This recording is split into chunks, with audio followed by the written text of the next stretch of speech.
დღეს მინდა გიამბოთ ანდრეს ესკობარის შესახებ. კაცზე, რომელსაც ფეხბურთის ჯელტმენს უწოდებდნენ.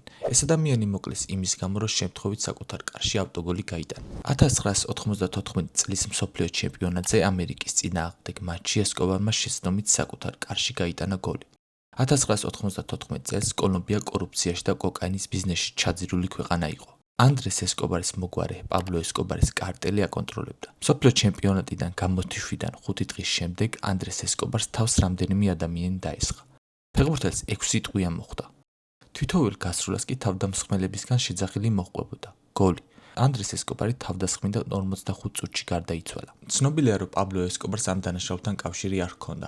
კოლუმბიის სასამართლომ ეს ვერ დაამტკიცა. თუმცა მიჩნეულია, რომ ანდრეს ესკობარის მკვლელობა ძმები გალონების შეკვეთილი იყო. ანდრეს ესკობარის სამოქალაქო პანაშვიდს 120,000-ზე მეტი ადამიანი დაესწრო, ხოლო 2002 წელს მედელინში მას ძეგლი დაუდგეს. გამოიწერეთ არხი, დაალაიქთ ვიდეო და გაუზიარეთ მეგობრებს.